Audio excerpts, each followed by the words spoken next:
Now, welcome to Millionaire Online.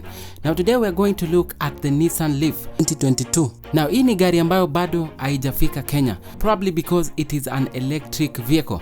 And of course electric vehicles zinataka a certain infrastructure to be put in place.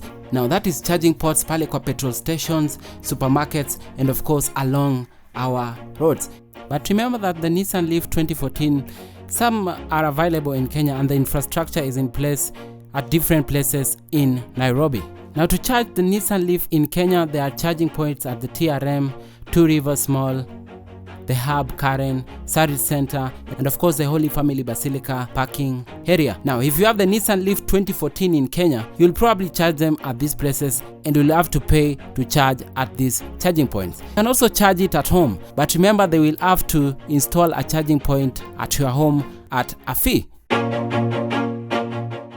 Probably zile maswali unajiuliza is, these cars that are electric powered, do they have gearbox? Do they have exhaust pipe? How are they charged? And so on and so forth. Now, this car is powered by two batteries. Now the battery that you're seeing right there on your screen is a lithium ion battery that is used to drive the car. And this other one is the normal battery that we have in our cars, and this one is for powering your radios, headlights, and so on and so forth. Now, wale wase utembea na jam starter cable, kwa hii gari that is a thing of the past. Why? Because the lithium ion battery is also able to charge the smaller battery that is used to power your headlights and of course your radio. And by the way, do you think that this car will put our local mechanics wale wanakuanga pale Baricho Road, of course pale Grogon, will it put them out of business? Well, I don't know, but probably they need to probably go back to school and learn about these vehicles.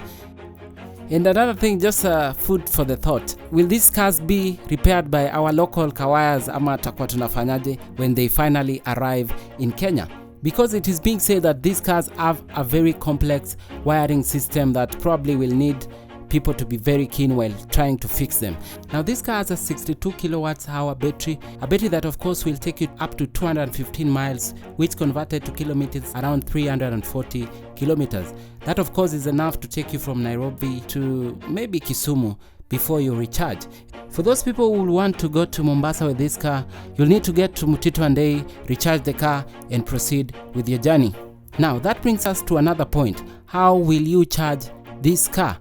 Now, the Nissan Leaf iko na charging ports mbili. I know Kenyans are used to either uko na USB-C, USB, or wewe ni mtu wa iPhone. Now, for this car, it has two ports. Now, the first port which tunaweza ita charger pin ndogo, this one will charge for almost 9 hours. Your ordinary port where you plug at home, ukienda kulala and wait for it to charge for 9 hours. Now, the port that is on the left, which is a Japanese standard port, will charge your car from 10% to 80% in 45 minutes. Well, that is perfect kama uko na haraka and you need to get somewhere very fast.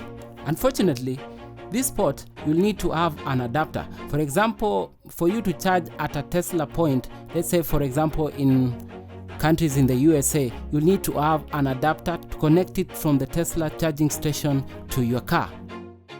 Now, hiyo charger ya pin ndogo, the charger that charges at a slow rate, is good for people probably who will drive to work and go back home, put it to charge overnight, wake up and go back to work. But of course, if you're traveling and you want to charge very fast, you'll need the second type of charging.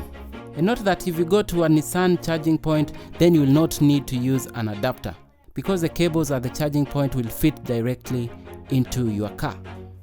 Now, probably you're wondering, for those people who own the Nissan Leaf 2014 in Kenya, this car is almost at zero maintenance fee because one, it has no engine. Second, it has no gearbox that will need to service. That means that hakuna mambo ya kuchange oil, mambo ya ATF, hakuna kitu kama hiyo. But remember, bado tuko na brakes, tuko na tire that will need to maintain. So the only thing that you'll need to maintain in this car, replacing the tires, brake pads, light, and suspension components, of course due to wear and tear. And you remember that our roads state ziko, lazima these things one time or the other you'll need to change them. Lakini mambo ya engine na gearbox, my friend, you are sorted. Now let's look at the advantages of electric cars. One, you'll have an instant torque. Ni ile time unakanyaga mafuta then gari inaenda. Now let's say you want to overtake.